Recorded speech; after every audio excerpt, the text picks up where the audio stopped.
Guys, Jay, Product Performance here. Alright, so there seems to be a little bit of interest in this Cruise O Matic here. If you didn't see part 1, I'd suggest going back and watching that. But we're back on this, and I'm still cleaning up parts. Almost 2 days of putting things in the ultrasonic. So here's all the valve body stuff, and you can see just, I mean, look at the buildup of sludge on these things.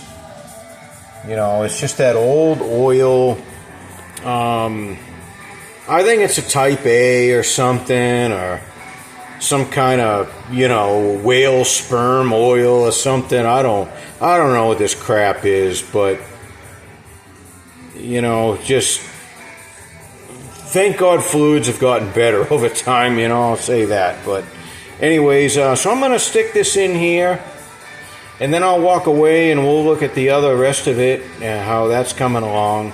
But I'm going to leave this in here while I'm showing you some other stuff. And I'm going to try to do a little bit of a hydraulics lesson on this thing. Kind of want you guys to see kind of the problem with this unit. As far as, you know, high performance application, why hydraulically it's not ideal. Some other reasons it's not ideal for high performance, but these things are pretty good when they're well built, and we'll go over that in a minute. So, all right, I'm gonna drop this stuff into the ultrasonic, and let me get over to the other bench. And I will start assembling and showing you how those parts came out. It's taken a lot of time in here. And these, you know, all the valves and everything are still in here. This isn't the best way to do it, but I just want to kind of get some of the crap off of this before I get going. But, alright, so let me get this thing started up, and I'll be back at the teardown bench. Alright guys, I want to show you something here. You've worked on these, you've probably run into this. You know, things are just not the same as they were years ago. I did a video when I put together a 57 Cruise O Matic. Kind of the same thing here. I'm not going to outline everything. You can go back and reference those videos, but if you look at this sealing ring here, it's just, they're terrible. They seem to fit the bore and everything fine. Always test fit these rings. Very important. But the problem is this. I can give you kind of a bird's eye view here. When you're going to go drop your direct drum on here, these are hanging outside of the groove. And it's very easy to break these rings trying to put that drum on. And I believe I've covered this in those other videos. But I'm just looking at the sealing rings in this kit. I went with a different supplier this time. They charge a lot more money than my other supplier, but so far, I gotta be honest, not worth the extra money. I should have just stayed with my other supplier. I used to have another kit that I haven't seen in a long time. It was a TTK kit, and these would actually be a gapless ring. So they would snap in place and stay in place for you. It was quite a nice kit, but I guess those days are over. So, alright, wish me luck on that. I'm going to try not to break some rings here. So I'll be back with some other tips and things. I'm not going to go over every little piece of this because I've done it before, but I will go over some stuff like this, so hang in with me.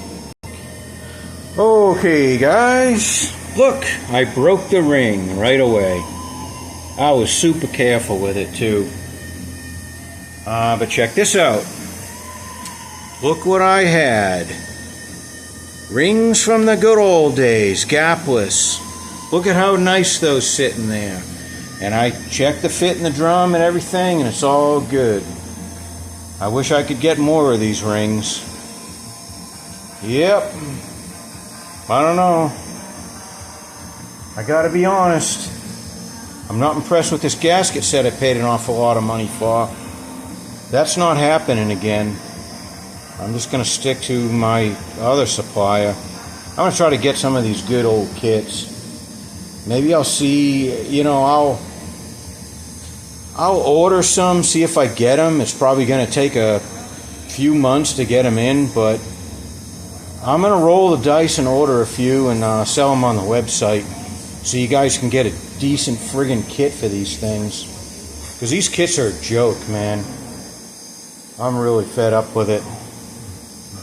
It's just getting hard to get good support for these antiques. Alright, let me put my direct drum on. Be a lot easier now. But then I got to worry about the next set of rings up here. It looks like the same garbage for the top there, but hang on a second again. Alright guys, let's take a look at what we got going on here. Hold on one second. We're about 160 degrees. I gotta grab some gloves. Alright, we're making some headway here. Some of this is still settled on the top.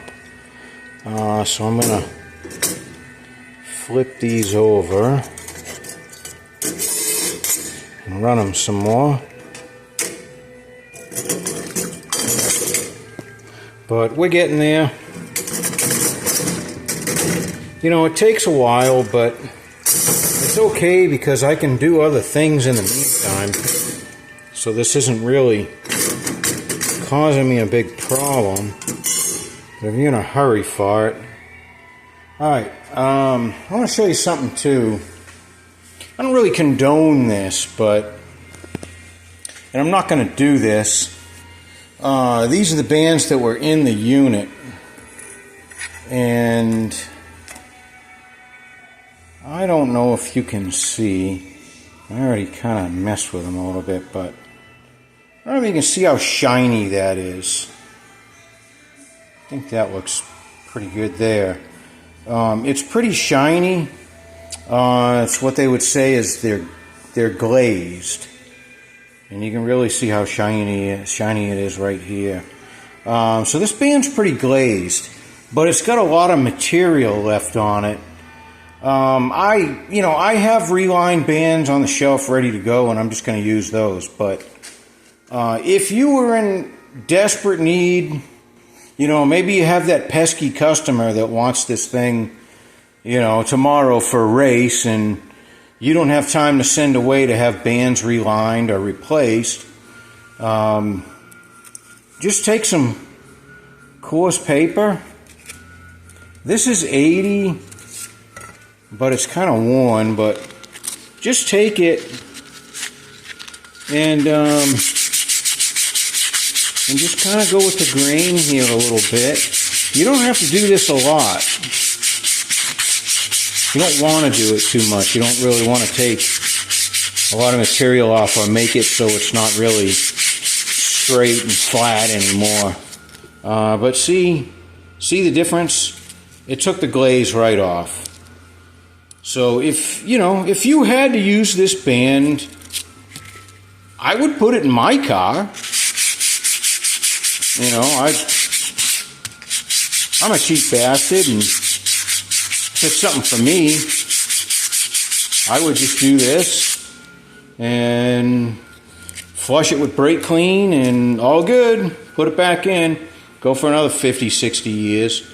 Again, I've got bands on the shelf, so I'm gonna just put these aside to reline later. But I'm gonna go grab new bands.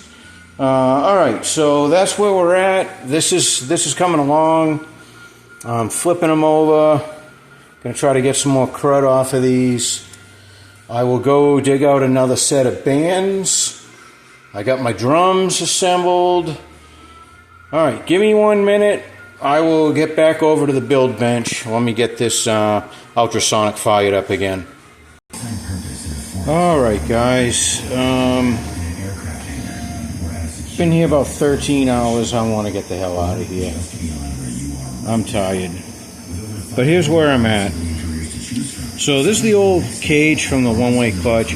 I ended up replacing this.